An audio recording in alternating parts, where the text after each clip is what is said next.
اللہ اللہ اللہ اللہ۔ تم ان سے لڑتے رہو یہاں تک کہ فتنہ باقی نہ رہے اور دین اللہ کے لیے ہو جائے، پھر اگر وہ باز آ جائیں تو سمجھ لو کہ ظالموں کے سوا اور کسی پر دست درازی روا نہیں۔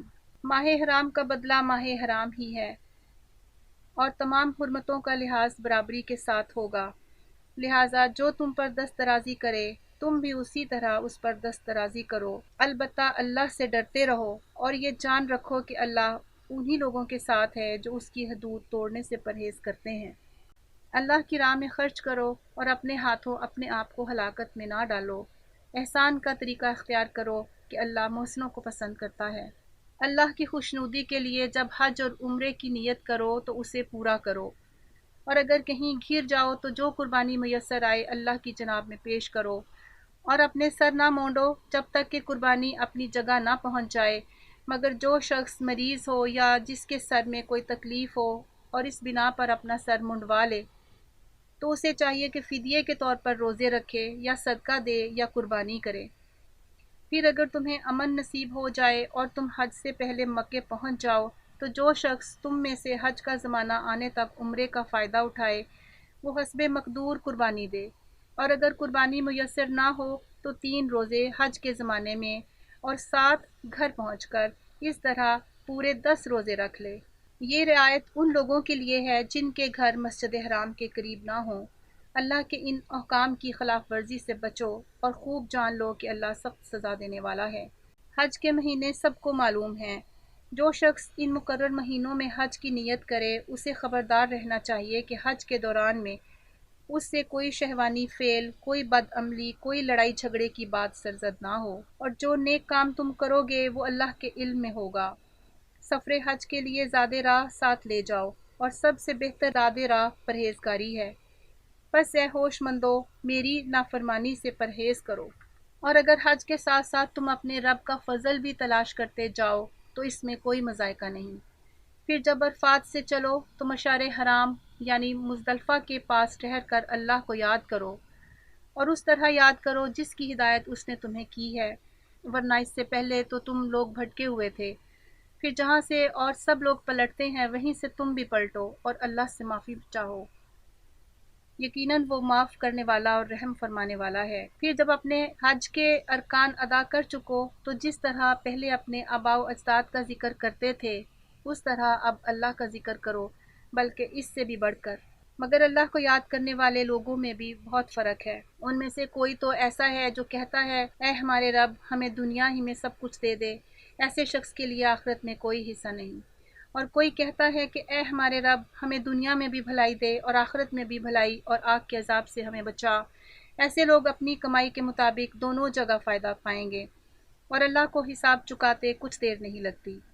یہ گنتی کے چند روز ہیں جو تمہیں اللہ کی یاد میں بسر کرنے چاہیے، پھر جو کوئی جلدی کر کے 2 ہی دن میں واپس ہو گیا تو کوئی حرج نہیں، اور جو کچھ دیر زیادہ ٹھہر کر پلٹا تو بھی کوئی حرج نہیں، بشرطے کہ یہ دن اس نے تقوی کے ساتھ بسر کیے ہوں۔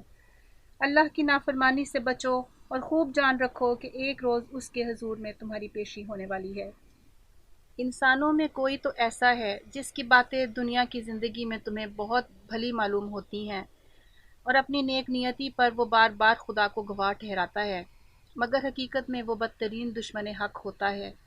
جب اسے اقتدار حاصل ہو جاتا ہے تو زمین میں اس کی ساری دوڑ دھوپ اس لیے ہوتی ہے کہ فساد پھیلائے، کھیتوں کو غارت کرے اور نسل انسانی کو تباہ کرے، حالانکہ اللہ جسے وہ گواہ بنا رہا تھا فساد کو ہرگز پسند نہیں کرتا۔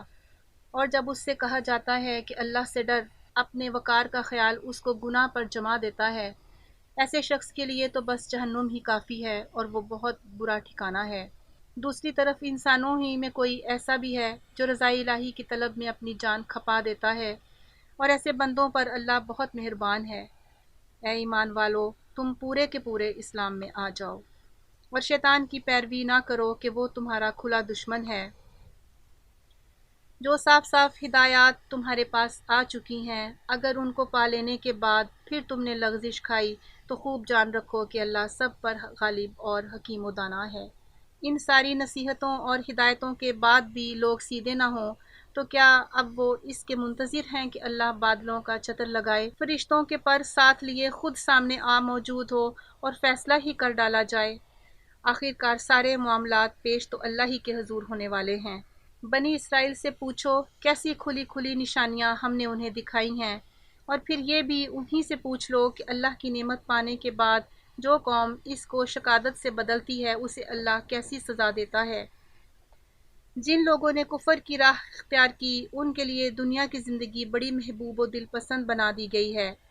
ایسے لوگ ایمان کی راہ اختیار کرنے والوں کا مذاق اڑاتے ہیں، مگر قیامت کے روز پرہیزگار لوگ ہی ان کے مقابلے میں عالی مقام ہوں گے۔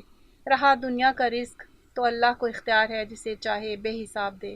ابتدا میں سب لوگ ایک ہی طریقے پر تھے، پھر یہ حالت باقی نہ رہی اور اختلافات رونما ہوئے۔ تب اللہ نے نبی بھیجے جو راست روی پر بشارت دینے والے اور کج روی کے نتائج سے ڈرانے والے تھے، اور ان کے ساتھ کتاب برحق نازل کی تاکہ حق کے بارے میں لوگوں کے درمیان جو اختلافات رونما ہو گئے تھے ان کا فیصلہ کرے۔ اور ان اختلافات کے رونما ہونے کی وجہ یہ نہ تھی کہ ابتدا میں لوگوں کو حق بتایا نہیں گیا تھا، نہیں، اختلاف ان لوگوں نے کیا جنہیں حق کا علم دیا جا چکا تھا۔ انہوں نے روشن ہدایات پا لینے کے بعد محض اس لیے حق کو چھوڑ کر مختلف طریقے نکالے کہ وہ آپس میں زیادتی کرنا چاہتے تھے۔ پس جو لوگ انبیاء علیہ السلام پر ایمان لے آئے انہیں اللہ نے اپنے اذن سے اس حق کا راستہ دکھا دیا جس میں لوگوں نے اختلاف کیا تھا۔ اللہ جسے چاہتا ہے راہ راست دکھا دیتا ہے۔ پھر کیا تم لوگوں نے یہ سمجھ رکھا ہے کہ یوں ہی جنت کا داخلہ تمہیں مل جائے گا، حالانکہ ابھی تم پر وہ سب کچھ نہیں گزرا ہے جو تم سے پہلے ایمان لانے والوں پر گزر چکا ہے۔ ان پر سختیاں گزری، مصیبتیں آئیں، ہلا مارے گئے، حتیٰ کہ وقت کا رسول اور اس کے ساتھی اہل ایمان چیخ اٹھے کہ اللہ کی مدد کب آئے گی، اور اس وقت انہیں تسلی دی گئی کہ ہاں اللہ کی مدد قریب ہے۔ لوگ پوچھتے ہیں ہم کیا خرچ کریں؟ جواب دو کہ جو مال بھی تم خرچ کرو اپنے والدین پر، رشتہ داروں پر، یتیموں اور مسکینوں اور مسافروں پر خرچ کرو، اور جو بھلائی بھی تم کرو گے اللہ اس سے باخبر ہوگا۔ تمہیں جنگ کا حکم دیا گیا ہے اور وہ تمہیں ناگوار ہے۔ ہو سکتا ہے کہ ایک چیز تمہیں ناگوار ہو اور وہی تمہارے لیے بہتر ہو، اور ہو سکتا ہے کہ ایک چیز تمہیں پسند ہو اور وہی تمہارے لیے بری ہو۔ اللہ جانتا ہے، تم نہیں جانتے۔ لوگ پوچھتے ہیں ماہ حرام میں لڑنا کیسا ہے؟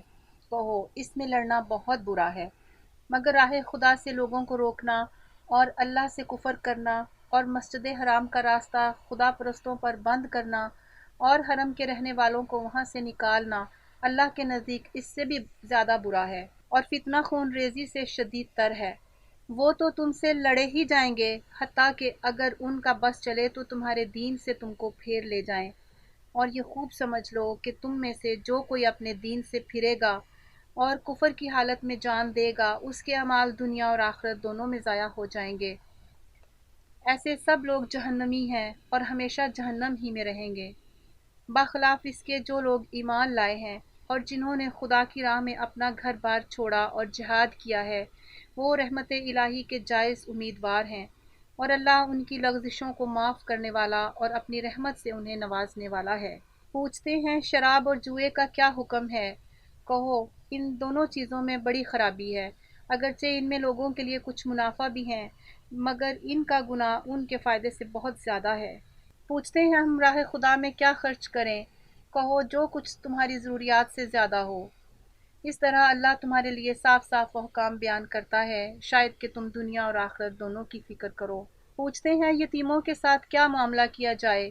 کہو جس طرز عمل میں ان کے لیے بھلائی ہو وہی اختیار کرنا بہتر ہے۔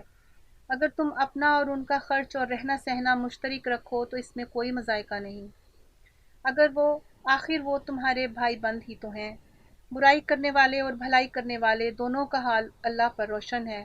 اللہ چاہتا تو اس معاملے میں تم پر سختی کرتا، مگر وہ صاحب اختیار ہونے کے ساتھ صاحب حکمت بھی ہے۔ تم مشرک عورتوں سے ہرگز نکاح نہ کرنا جب تک کہ وہ ایمان نہ لے آئیں۔ ایک مومن لونڈی مشرک شریف زادی سے بہتر ہے، اگرچہ وہ تمہیں بہت پسند ہو۔ وہ اور اپنی عورتوں کے نکاح مشرک مردوں سے کبھی نہ کرنا جب تک وہ ایمان نہ لے آئیں۔